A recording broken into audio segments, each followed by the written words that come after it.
மங்களம். அகில பிரகாசனுக்கு நேசனுக்கு மங்களம்.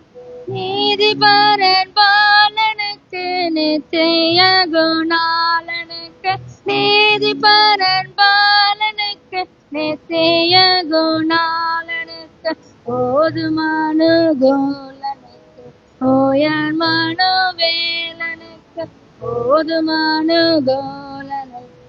ஓயன் மனுவேலனுக்கு சீரேசுநாதனுக்கு ஜெயமங்கலம். ஆதித்தேனித்தவநாதனுக்கு சுபமங்கலம். மானாபிமானனுக்கு வாணனுக்கு மங்களம். கலகலை ஞானனுக்கு ஞானனுக்கு மங்களம். காணானல் சேயனுக்கு கன்னிமரி சேயனுக்கு காணானல் சேயனுக்கு கன்னிமரி சேயனுக்கு கோணாசகாயனுக்கு பெத்தலேயனுக்கு கோணாசகாயனுக்கு பெத்தலேயனுக்கு சீரேசுநாதனுக்கு ஜெயமங்கலம். ஆதித்திரித்துவநாதனுக்கு மங்களம். 10 லட்சணத்தனுக்கு சுத்தனுக்கு மங்களம். பரம பரதனுக்கு நித்தனுக்கு மங்களம். சத்திய விஸ்தாரனுக்கு சர்வாதிகாரனுக்கு சத்திய விஸ்தாரனுக்கு சர்வாதிகாரனுக்கு பக்தருபகாரனுக்கு பரமகுமாரனுக்கு பக்தருபகாரனுக்கு பரமகுமாரனுக்கு சீரேசுநாதனுக்கு ஜெயமங்கலம். ஆதித்தேனித்தவநாதனுக்கு ஜெயமங்கலம்.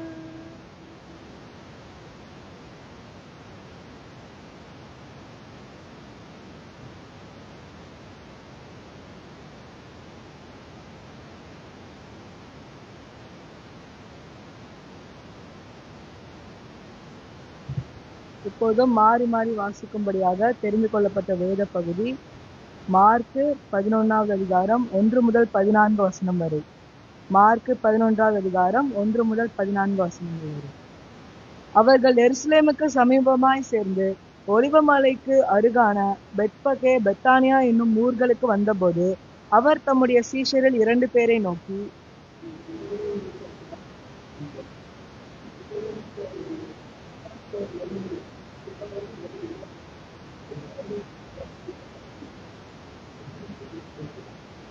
ஏன் இப்படி செய்கிறீர்கள் என்று ஒருவன் உங்களிடத்தில் கேட்டால், இது ஆண்டவருக்கு வேண்டும் என்று சொல்லுங்கள், உடனே அதை இவ்விடத்திற்கு அனுப்பி விடுவான் என்று சொல்லி அவர்களை அனுப்பினார்.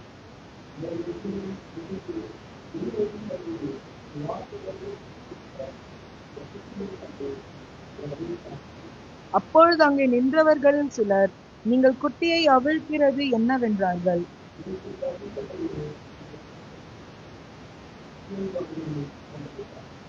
அவர்கள் அந்த குட்டியை இயேசுவினிடத்தில் கொண்டு வந்து அதன் மேல் தங்கள் வஸ்திரங்களை போட்டார்கள்.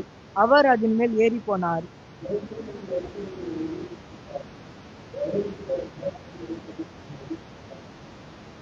முன் நடப்பாரும் பின் நடப்பாரும், ஓசனா, கர்த்தரின் நாமத்தினாலே வருகிறவர் ஸ்தோத்தரிக்கப்பட்டவர்.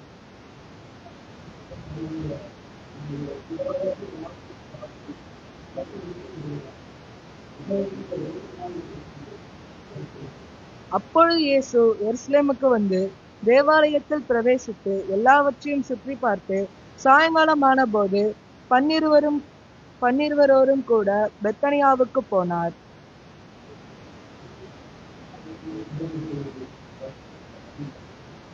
அப்பொழுது இலைகள் உள்ள ஒரு அத்திமரத்தை தூரத்திலே கண்டு அதில் ஏதாகிலும் அகப்படுமோ என்று பார்க்க வந்தார். அத்திப்பழ காலமாய் இராதபடியால் அவர் அதனிடத்தில் வந்தபோது அதில் இலைகளை அல்லாமல் வேறொன்றையும் காணவில்லை. நாம் யாவரும் சேர்ந்து வாசிப்போம். 10. இது முதல் ஒரு காலம் ஒருவனும் மேற்கள் கனியை பிசையாதிருக்க கடவன் என்றார். அதை அவருடைய சீஷர்கள் கேட்டார்கள். ஆமென். இப்பொழுதும் இந்த ஓய்வு நாள் பள்ளியின் ஆரம்ப ஜெபத்தை எஸ்தராட்சி அவர்கள் ஏறெடுப்பார். சரி, விஜயாட்சி.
இப்பொழுதும் இந்த நேரத்திற்கான இயற்கை செய்தி திரைசி எடுத்து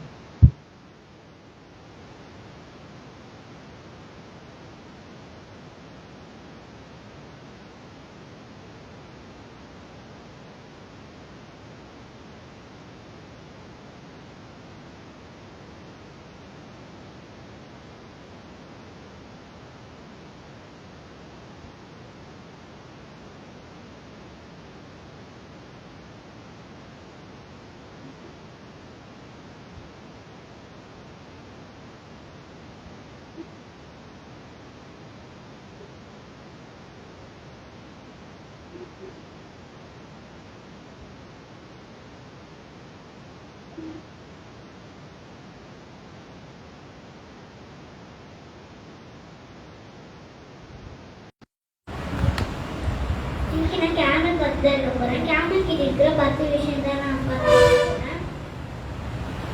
முதல்ல அது கண்ணில் இருக்கிற முடியை பற்றி பார்க்கலாம். அது அந்த ஐலாஷஸ் சொல்லுவாங்க. அது எதுக்கு யூஸ் ஆகுதுன்னா, அதுக்கு எதுக்கு யூஸ் ஆகுதுன்னா, அந்த ஹாட் சாண்ட் வரும்போது அந்த கண்ணை அந்த காற்று அடிக்கும் போது அந்த மணல் வராம இருக்கிறதுக்கு அந்த கண்மூடி இருக்கு.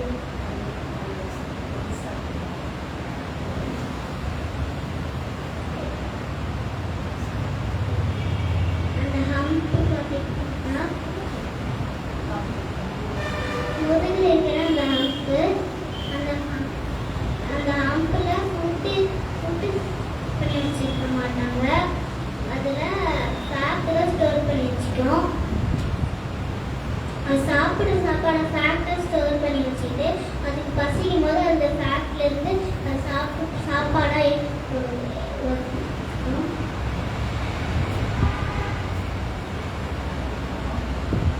அதுக்கப்புறம் அந்த கால் நீளமாக இருக்கிறதுக்கு அந்த கால் டெசர்ட்ஸ் எல்லாம் மண்ணால் நடக்கவும் முடியாது. அந்த காலில் நீளமாக அந்த 2 ஃபிங்கர் மாதிரி இருக்கும். அதை வச்சு தான் அதுவும் நடக்க முடியும்.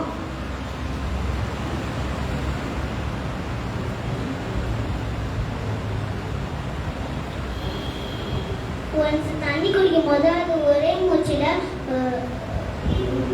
120 லிட்டர்ஸ் குடிக்குமா.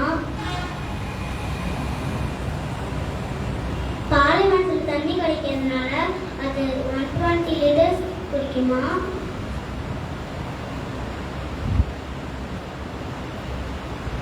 அதுக்கப்புறம் அது டெசர்ட்லேயும் வாழுமா, லேண்ட்லேயும் வாழுமா?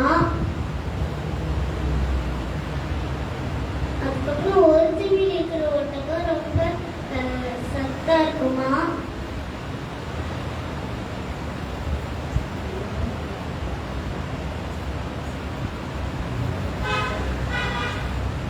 ஆண்டவர் ஒட்டகத்தை எப்படி வச்சுருக்காங்க? பாலைவனத்துல உயிர் வாழ்றதுக்காக வச்சிருக்காங்க ஒட்டகத்தை. தேவநாமத்தின்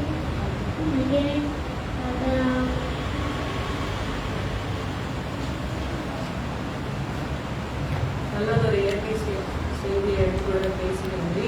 பொழுதும் ரத்த சாட்சியினை பற்றி திரு ஐசக்ராஜ் அவர்கள் எடுத்தார்கள்.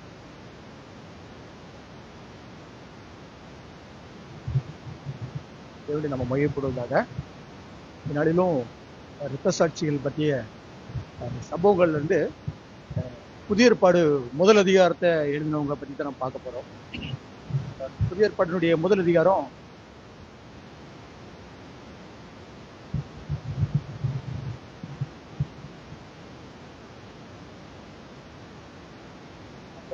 மார்க்கு, அவரை பற்றி தான் இன்னைக்கு நம்ம பார்க்க போறோம்.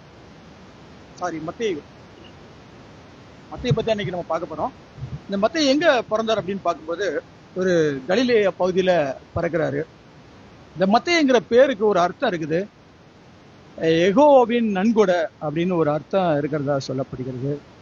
ஒரு கலிலேய பகுதியில பிறக்கிறாரு. நல்ல படித்த ஒரு நபர், முறையாக கல்வி கற்றுக்கொள்றாரு. இவருடைய தகப்பனார் பெயர் அல்தேபு அப்படின்னு ஒரு தகப்பனார் பெயர். இவர் நல்ல ஒரு வசதியான குடும்பத்தை சேர்ந்தவர். இவருடைய ஆரம்ப கால வாழ்க்கையை பார்க்கும்போது வசதியான குடும்பத்தில் பிறந்தவர். இவர் நல்ல கல்வியை கற்றதுனால ஏரோது அந்திப்பா அவருடைய ஆட்சி காலத்துல தான் இவருக்கு வேலை கிடைக்குது. இவரு ஒரு டாக்ஸ் கலெக்டரா இருக்கிறாப்புல. அந்த நாட்கள்ல இவர் கப்பர் நகூம்ங்கிற இடத்துல தான், அந்த டோல்கேட்ல தான் அவர் வேலை பார்த்துக்கிறாரு. 2 வகையான டாக்ஸ் கலெக்ட் பண்றாங்க.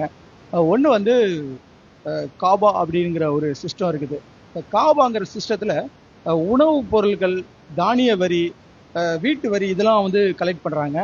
இன்னொரு சிஸ்டம் இருக்குது, மார்க்ஸ் அப்படின்னு ஒரு சிஸ்டம் இருக்குது. அந்த மார்க்ஸ்ங்கிற சிஸ்டத்துல தான் ஏற்றுமதி இறக்குமதி இதுக்கு வரி, அப்புறம் விற்பனை வரி, துறைமுகத்தினுடைய நுழைவு வரி, சாலை வரி, இப்படிப்பட்ட வரிகளை அதுல வசூல் பண்றாங்க. அப்போ இந்த காபா சிஸ்டத்துல தான் இவர் வரி வசூல் பண்ணக்கூடிய ஒரு நபரா இருக்கிறாப்புல. இவருக்கு 4 வகையான மொழிகள் இவருக்கு தெரியும். எபிரேய மொழி, கிரேக்கு மொழி, லத்தீன் மொழி, அரபு மொழி, இந்த மாதிரி 4 மொழிகளை அவர் கற்றுக்கொள்றாரு. அப்போ இதை வச்சு பார்க்கும்போது இவர் அநேகமா அந்த கப்பர் நகூம் பகுதியில தான் அவர் யூதேய மாநிலத்துல கப்பர் நகூம்ங்கிற பகுதியில தான் அவர் டோல்கேட்ல தான் வேலை பார்க்குறாரு. அப்போ இந்த 4 லாங்குவேஜ் தெரியும் அப்படிங்கும்போது அநேகமா அவர் கப்பலுடைய டோல்கேட்ல தான் அவரு வேலை செஞ்சிருப்பாரு அப்படின்னு நம்ம நம்ப முடிகிறது. அவருடைய ஊழிய அழைப்பு, அப்போ ஒரு வசதியான குடும்பத்தை சேர்ந்தவர், நல்ல ஒரு அரசு பணியில இருக்கிறாப்புல. இருந்தாலும் அந்த நாட்கள்ல இந்த மாதிரி வரி வசூல் பண்றவங்கள பொதுமக்கள் ரொம்ப சாபம் விடுவாங்க. ஏன்னா அரசாங்கத்துல வரி வசூல் பண்றதே, வரியினுடைய அளவே அதிகமா இருக்குது. அது இல்லாம வரியை காட்டிலும் கூடுதலான பணம் மக்கள்கிட்ட வசூல் பண்ணுவாங்க. அப்போ இப்படிப்பட்ட வரி வசூல் பண்ணக்கூடிய நபர்களை பொதுமக்கள் சவிப்பாங்களாம், சாபம் விடுவாங்களா, நீலாம் நாசமா போயிடுவ அப்படின்ட்டு. அப்போ இப்படி மக்களால் புறக்கணிக்கப்படக்கூடிய நபர் ஆகதான் இந்த மத்தேயு இருந்திருக்கிறாப்புல. அது மட்டும் இல்ல, இந்த காபாங்கிற சிஸ்டத்துல தான் நம்மளுடைய அத்திமரத்துல ஏறி இருந்த சகையும் இந்த வரி வசூல் பண்ணக்கூடிய நபரா இருந்திருக்காங்க. அப்ப இவங்கெல்லாம் மக்களால புறக்கணிக்கப்பட்ட நபர்களா இருந்தா கூட இயேசு கிறிஸ்து பாருங்க சகையை அழைக்கிறாங்க. இந்த மத்தேயு தன்னுடைய ஊழியத்துக்கு அழைக்கும் போது கூட ஒரு இந்த அரசு பணிகளை விட்டுட்டு அவர் என்ன பண்றாரு, வேலைக்கு வராரு. அப்போ ஒரு ஊழியம் செய்த இடங்கள் பார்க்கும்போது எத்தியோப்பியா, மெசிடோனியா, பர்சியா, பார்த்தியா, எருசலேம்ங்கிற பகுதியில் ஒரு ஊழியம் பண்றாரு. ஆனா எருசலேம்ல கிட்டத்தட்ட 15 வருஷம் அவர் என்ன பண்றாருன்னா அங்க பைபிள் ஸ்டடி கொடுத்துருக்காரு மக்கள் மத்தியில. இப்பெல்லாம் வேதாகமும் காரியங்கள் இப்படி சொல்லுது அப்படின்ட்டு.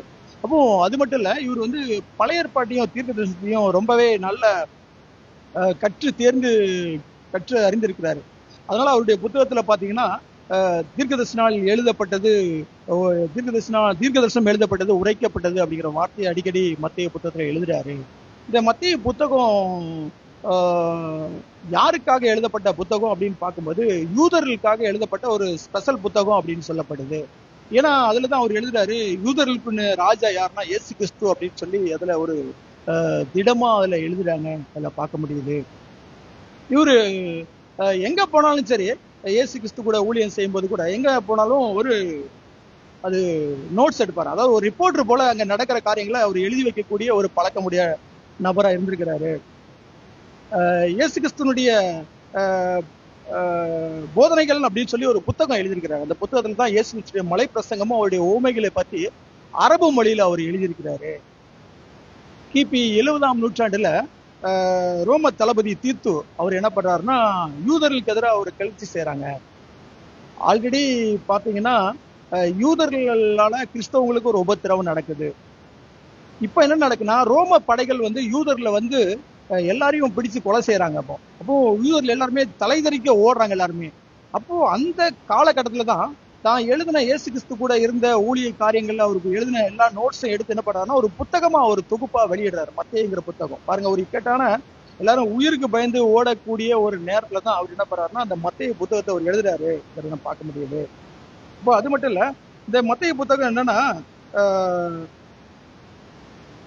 இது மத்தேயு புத்தகத்துல ஒரு 4 காரியங்கள் சொல்லப்படுது. இந்த மத்தேயு புத்தகம் எப்படின்னா பொதுவா அதுல வரக்கூடிய ஒவ்வொரு காரியங்களிலும் பரலோக ராஜ்யத்தை குறித்து அவர் ரொம்ப மேன்மை பாராட்டி எழுதுறாரு. அது மட்டும் இல்ல, அவரு பேதுருவை பத்தி அதிகமா அதுல மென்ஷன் பண்றதுனால பேதுரு அவருடைய அந்த மத்தேயு புத்தகம் எழுதுவதற்கு உதவி செஞ்சிருப்பாரு அப்படின்னு சொல்லப்படுகிறது. யூதாஸுடைய வாழ்க்கை காரியங்களை ஃபுல்லாவே இந்த மத்தேயு புத்தகத்தில் எழுதுறாரு. யூதாஸ் வந்து இயேசு கிறிஸ்துக்கு முத்தம் கொடுத்து காட்டி கொடுத்தாரு. அதுக்கு பின்பாக அந்த 30 வெள்ளிக்காசுக்காக காட்டி கொடுத்தாரு. அந்த 30 வெள்ளிக்காசு என்ன பண்றாருன்னா யூதாஸ் என்ன பண்றாருன்னா ஆலயத்துல தூக்கி எறிகிறாரு. அப்புறம் அந்த எரிந்த அந்த 30 வெள்ளிக்காசை கொண்டு ஒரு நிலத்தை வாங்குறாங்க. அது ரத்த நிலம் அப்படின்னு சொல்லப்படுது. அதை உள்பட யூதாஸ் காரியத்தை செஞ்ச எல்லா காரியத்தையும் தன்னுடைய புத்தகத்துல அவர் கொண்டு வர்றதை அதுல பார்க்க முடியுது. அப்போ அது மட்டும் இல்ல, லூக்கா கூட மலை பிரசங்கம் எழுதியிருப்பாரு. ஆனா இவர் மத்தேயு எழுதின அந்த மலை பிரசங்கத்தை கிட்டத்தட்ட அது 2 நபருடைய வாழ்க்கைக்கு ரொம்ப முக்கியமா அமைஞ்சிருக்குது அப்படின்னு பார்க்க முடியுது. முதலாவது பார்க்கும்போது மகாத்மா காந்தி இன்னைக்கு சுதந்திரத்தை வந்து அகிம்சை வழியில அவர் சுதந்திரத்துக்காக போராடினார் என்பதற்கு ஒரு முக்கிய காரணம் வந்து இந்த கிருஷ்ணனுடைய மலை பிரசங்கம் அப்படின்னு சொல்லப்படுகிறது. அப்போ கிருஷ்ணனுடைய மலை பிரசங்கம் வந்து அதை படிச்சு பார்க்கும்போது அவருக்கு இப்படிலாம் வாழணும் அப்படின்னு ஒரு எண்ணம் வந்ததுனாலதான் அவர் வந்து இன்னைக்கு சுதந்திரத்துக்காக அகிம்சை வழியில சுதந்திர போராட்டத்தை அவர் நடத்தினாரு அப்படின்னு சொல்லப்படுது. 2வதாக பார்க்கும்போது நம்மளுடைய முன்னாள் பிரதமர் இந்திரா காந்தி அவங்க என்ன பண்றாங்கன்னா அவங்களுடைய மகன் வந்து சஞ்சய் காந்தி பிளைட் ஆக்சிடென்ட்ல இறந்துடுறாரு. இறந்து போயிருக்கும்போது கூட அந்த துக்கம் தாங்காம ரொம்ப வேதனையா இருக்கிறாங்க. அந்த நேரத்துல கூட அவங்களுக்கு வந்து கிறிஸ்துவுடைய மலை பிரசங்கம் அவங்கள ரொம்ப ஆறுதல் படுச்சு அப்படின்னு சொல்லப்படுது. அப்ப பாருங்க, அப்போ கிறிஸ்துவுடைய மலை பிரசங்கத்தை படிச்சு பார்த்த 2 பேருக்கும் அது அவங்களுடைய வாழ்க்கையில ஒரு முக்கியமான காரணமா அது அமைஞ்சிருக்குன்றதை நம்ம பார்க்க முடியுது. இப்போ கடைசியா அவரை பத்தி பார்க்கும்போது இவருடைய மரணத்தை பத்தி பார்க்கும்போது எத்தியோப்பியாவில் ஒரு நாள் இப்படிப்பட்ட ஒரு தேவாலயத்துல ஒரு பிரசங்கம் பண்ணிட்டு இருக்கும்போது ஒரு சில கைவர்களால என்ன பண்றாருன்னா தேவாலயத்திலிருந்து தரதரன்னு அப்படி இழுத்துட்டு போறாங்க. அவர் இழுத்துட்டு போய் அந்த ஆலயத்துக்கு வெளியில என்ன பண்றாங்கன்னா அவர் உயிரோட இருக்கும்போது அவருடைய சரீரத்தினுடைய தோலை அப்படி உரிச்சு அவரை கல்லெறிஞ்சு கொலை செய்யறாங்க. பாருங்க, அப்போ இவருடைய வாழ்க்கை வந்து வயதான காலத்துலதான் அந்த சம்பவம் நடக்குது. அப்போ இவருடைய பேருக்கு ஒரு அர்த்தம் இருக்குன்னு நான் சொன்னேன். யெகோவாவின் நன்கொடை அப்படின்னு ஒரு பேருக்கு ஒரு அர்த்தம் இருக்கிறத நம்ம பார்க்க முடியுது. அப்போ இவருடைய வாழ்க்கை பாத்துங்க, இயேசு கிறிஸ்துவுக்காக தேவனுக்காக பாருங்க ஒரு வாழ்க்கையே ஒரு நன்கொடையை அவர் கொடுத்துட்டாரு.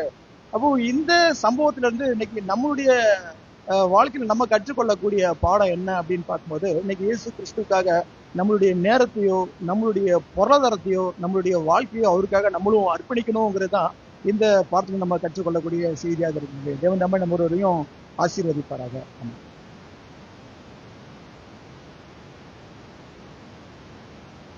மத்தேயை பற்றி நிறைய காரியங்களை எடுத்து சொன்ன அப்பாக்கு நன்றி.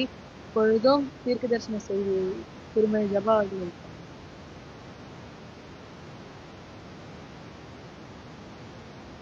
ஹாப்பி சபத் எல்லாருக்கும். இந்த வெள்ளியும் தீர்க்க தரிசனத்தில் சபைக்கு ஆலோசனை புக்ல இருந்து 3வது சாப்டரா தேவனை சந்திக்க ஆயத்தப்படு அப்படிங்கிற தலைப்பின் கீழே சில காரியங்களை நம்ம பார்க்கலாம். இது அம்மையாருக்கு தரிசனம் கிடைக்குது. அவங்களுக்கு ஒரு தூதன் வராப்புல, தூதன் சொல்றாப்புல, தேவனுடைய வருகையை நாம தாமதப்படுத்த கூடாது அப்படி சொல்லிட்டு சொல்றாங்க. தேவனுடைய வருகையை நம்ம தாமதப்படுத்த கூடாது, அவருடைய வருகைக்காக ஆயத்தப்படு, உன்னோட கூடின கூட்டத்தையும் ஆயத்தப்படுத்து அப்படின்னு சொல்லிட்டு அந்த சத்தம் கேட்குது. அப்போ ஒரு தூதன் இதெல்லாம் சொல்லிட்டு இருக்கிறாரு. கண்ணாடி வரை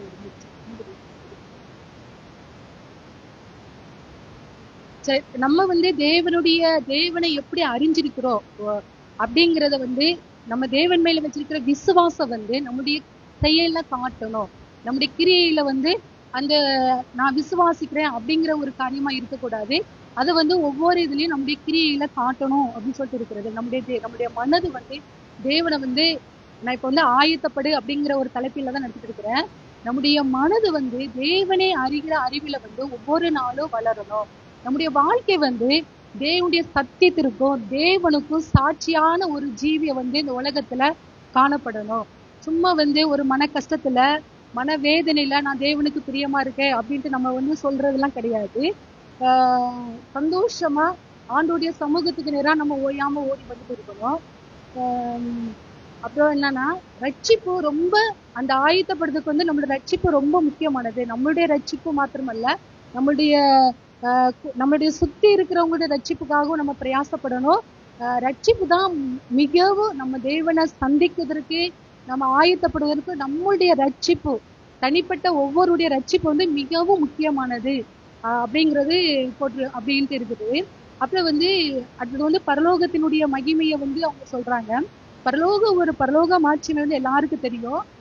எவ்வளவு ஒரு அருமையான ஒரு இடமா இருக்கிறது. இயேசுவானவருக்கு அந்த அவ்வளோ ஒரு தூதர்களால எப்பவும் அவரை மகிமைப்படுத்தியும் அவரை துதித்தும் அவருக்கு ஸ்தோத்திரம் செலுத்தி அவருக்கு கனத்தை கொடுக்கிற அப்படிப்பட்டதான அந்த அழகான அந்த மகிமையான அந்த பரலோக வாழ்க்கையை தொடர்ந்து இந்த பூமியில ஏசாமி நமக்காக, ஏன்னா ஒரு இது பாருங்க, அவ்வளோ ஒரு தூதர்களால அவ்வளோ மகிமைப்பட்டு போற்றப்பட்டு இருக்கிற மனுஷன் இந்த பூமிக்கு சாதாரண மனுஷன் எவ்வளோ அவரை நிந்திக்கிறாங்க, எவ்வளோ அவமானப்படுத்துறாங்க, எவ்வளோ அவரை நோகடிக்கிறாங்க.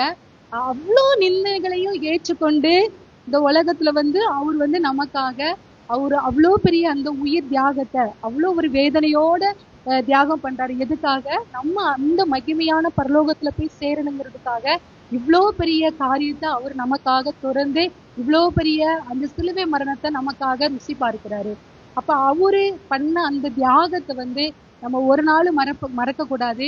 நம்மளும் அந்த மகிமையான காரியத்துல போய் சேரணும் அப்படிங்கிறதுக்காக நம்மளும் அந்த தூதர்களோட சேர்ந்து பாடணும், அந்த தூதர்களோட சேர்ந்து அவங்க பாட்டை கேட்கணும், ஆண்டவரை துதிக்கணும் அப்படிங்கிற ஒரு அழகான அந்த பிரகாசமான அந்த மகிமையான காரியத்துக்கு கொண்டு போவதுக்காக ஆண்டவர் இவ்வளோ பெரிய பாடுகளையும் இவ்வளோ பெரிய காரியத்தை நம்மளுக்காக செஞ்சிருக்கிறாங்க. அப்போ பரலோகம் முழுவதும் நம்முடைய ரட்சிப்பின் மேல இவ்வளவு அக்கறையோடு இருக்கும்போது நாம எப்படிப்பட்டவர்களா இருக்கிறோம், நம்முடைய வாழ்க்கையினுடைய ரட்சிப்பை குறித்து, நம்மளுடைய மனமாற்றத்தை குறித்து நம்ம எப்படிப்பட்டவங்களா இருக்கிறோம். எல்லா டைமும் தேவ ஆவியானவர் நம்மகிட்ட பேசிக்கொண்டே இருக்க மாட்டாங்க. ஒரு காரியத்துல பேசிக்கொண்டே இருந்தாங்கன்னா நம்ம கீழ்ப்படியாம போக போக போக ஒரு நாள் இல்லைன்னா ஒவ்வொரு நாள் நம்மளை விட்டு அவங்க வழி விலகி நம்மளை விட்டு விலகி போயிடுவாரு. அப்போ தேவ கிருபைய நம்ம அசட்டை பண்ணப்படுகிற ஒரு காலத்துல நம்ம இருப்போம். அந்த நேரத்துல அதே மரணம், அந்த ஆத்மாவுடைய நித்திய மரணம், அவர் இவ்வளவு வேதனையோடு, ஏன்னா சும்மா அந்த கெத்செமனே அனுபவம்லாம் நம்ம பார்க்கும்போது ரொம்ப ஒரு கொடிய ஒரு வேதனையான ஒரு காரியம். அப்போ நம்மளுடைய மரணமும் இதே மாதிரி ஒரு நாள் நடக்க போது இவ்வளோ பெரிய ரட்சிப்பை குறித்து நம்ம கவலையற்றிருக்கும் போது நம்மளுடைய நித்திய மரணமாகி அந்த நித்திய ஆத்தும ரட்சிப்பு ஆத்தும இழப்பை நம்ம இழந்து கடைசியா நம்ம இப்படிப்பட்ட ஒரு காரியத்துக்குள்ள நம்ம மாட்டிக்கிடுவோம். அப்புறம் சொல்றாங்க, ஒரு 2 தூதர்கள் வராங்களாம். 2 தூதர்கள் இந்த காலத்தினுடைய வாலிபர்களுடைய நிலைமை எப்படி இருக்குது அப்படின்னு சொல்லிட்டு காட்டும்போது 2 தராசு கொண்டுட்டு வராப்புல. ஒரு தராசுல பரலோகத்துக்கு அடுத்த காரியமோ, பரலோகத்தினுடைய நாட்டமோ, பரலோகத்துக்குள்ள அந்த மேன்மையான அதற்குரிய பிரயாசங்களும் எப்படி மக்கள் அந்த வாலிபர்கள் அதற்காக எவ்வளவு முயற்சி பண்றாங்க.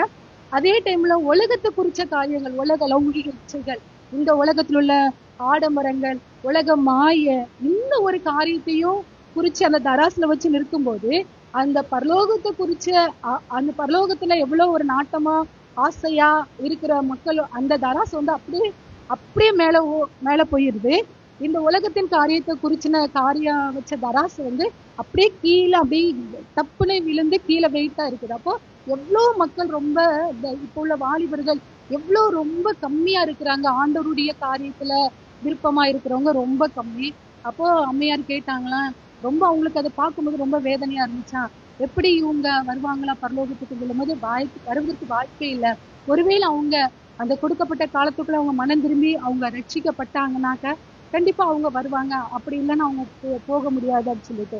அதுக்கப்புறம் பாத்தீங்கன்னா தேவ பக்தியின் வேஷத்தை தரித்து கொண்டு நிறைய மக்களை பார்க்கும்போது ரொம்ப வேதனையா இருக்குது. இன்க்ளூடிங் நம்மளும் சில டைம்ல அப்படிதான் இருக்கிறோம். வேஷம் போட்டு அட்வென்டிஸ்ட் அப்படிங்கிற ஒரு வேஷம் போட்டு நம்ம இருக்கிறோம் அப்படின்ட்டு கூட போடுறாங்க.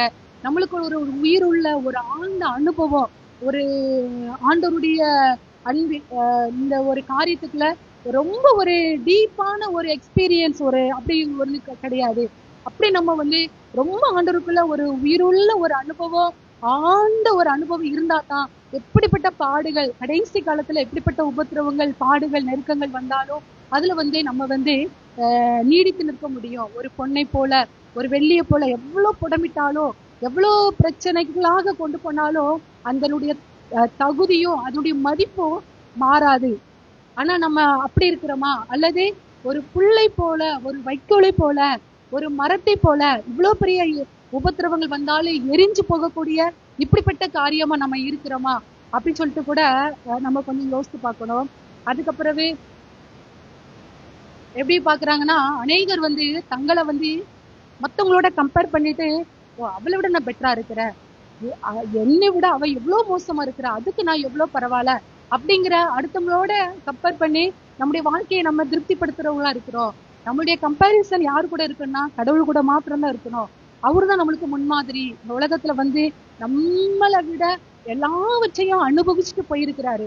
அப்போ ஒவ்வொரு காரியத்திலும் நான் யாரோட என்ன ஒப்பிட்டு பார்ப்பேன்னா என் தேவனோட இயேசுவோட ஒப்பிட்டு பார்த்து என்னுடைய வாழ்க்கையை வந்து நான் முன்னேற்றி கொண்டு போகிறவளா இருக்கணும். அப்படிப்பட்டவளா இருந்தாதான் முடியும். ஒன்னே நம்ம ஆண்டோருக்கு பிரியமா இருக்கணும், அல்லது சாத்தாங்கூட போயிடணும். ஒளியின் பிள்ளைகளா இருக்கணும், அல்லது அநீதியின் பிள்ளைகளா இருக்கணும். ரெண்டுக்கு இடையில நம்ம வந்து இருந்தா, அவரு நம்ம சபையை பத்தி சொல்றல, நீ குளிரும் இல்ல அனலும் இல்ல, நீ இப்படி இருந்தா நலமா இருக்கும், நீ இப்படி இல்லைன்னா நான் என்ன பண்ணுவேன், என் வாய் நின்று வாந்தி பண்ணி போட்டுருவேன். நம்ம இப்படிப்பட்டவங்களா இருந்தோம்னா கடவுள் வந்து நம்மளை வந்து வாந்தி பண்ணி போட்டு போயிடுவாரு. அப்புறம் என்னன்னாக்கா கடைசியில இந்த உலகத்து மக்கள் எப்படி இருக்கிறாங்க அப்படின்னாக்கா, நம்ம எப்படி இருக்கிறோம்னா நம்மளுடைய ஒரு தற்தியாகம், தன்னை தியாகம் பண்ணுகிற மக்களாவும் கிடையாது, சுய மறுப்புங்கிற ஒரு காரியமும் கிடையாது. உலகத்துக்காகவே நம்ம வந்து பரலோகத்துக்கு நம்ம போகணும்னா நிறைய காரியங்கள் நம்ம தியாகம் பண்ணாதான் அந்த மேன்மையான ராஜ்யத்தை வந்து நம்ம போய் சென்றடைய முடியும். ஆனா இன்னைக்கு அப்படிப்பட்டவங்களே கிடையாது. உலகத்துக்குள்ளாக நம்ம வாழ்ந்துட்டு நிறைய காரியத்துல உலகத்துக்குள்ளாக ஒத்த வேஷம் தரிக்கிற பிள்ளைகளாக நம்ம இருக்கிறோம். நம்முடைய ஆசை, இச்சைகள், நம்முடைய எல்லாவற்றையும் பலிபீடத்தின் மேல நம்ம வந்து பலி செலுத்தி ஒரு ஜீவ பலியாக நம்ம இருந்தாதான் அந்த மேன்மையான பரலோகத்துக்கு நம்ம போக முடியும். எவ்வளோ ஒரு கடவுள் வந்து தம்மை நேசிக்கிற பிள்ளைங்களுக்கு 1 Corinthians 2:9 ஒரு வசனம் இருக்குது. ஆண்டவர் தம்மை நேசிக்கிறவர்களுக்கு ஆயத்தப்படுத்தின அந்த பரலோகத்தை வந்து கண்ணு காணவும் இல்லை, காது கேட்கவும் இல்லை. அந்த நினைவுகள் வந்து நம்ம இருதயத்துல எப்படிப்பட்ட சிந்தனைனாலும் அது சிந்திக்க முடியாத அவ்வளவு பெரிய மேன்மையான ஒரு காரியமா. இந்த உலகத்துல எந்த ஒரு காரியம் இருந்தாலும் அதற்கு ஈடு கிடையாது. அப்ப அனுதினமும் நம்ம சுயத்திற்கு சாகிற பிள்ளைகளா, பவுலாத்துல அனுதினமும் நான் சாகிறேன், சுயத்திற்கு சாகிற ஒரு அனுபவம் நம்மளுக்கு டெய்லி வேணும். அனுதினமும் நம்ம செத்தாதான் நம்ம அந்த ஒரு ராஜ்யத்துக்குள்ளாக போக முடியும். அப்போ நம்மளும் ஆயத்தப்படணும், நம்மளுடைய மற்றவங்களோட நம்ம சுத்தி இருக்கிற பிள்ளைகளையும் ஆயத்தப்படுத்தி அந்த அழகான ராஜ்யத்துக்கு போய் சேருவதற்கு தேவன் தாமே உதவி செய்வாராக. ஆமென். பரலோக ராஜ்யத்துக்கு போக வேண்டிய வழிகள்லாம் சொன்னாங்க. இப்பொழுதும் ஓய்வு நாளின் பள்ளி பாடத்தை சாந்தனியன்கள் நம்முடன் பகிர்ந்து கொள்ளுங்கள்.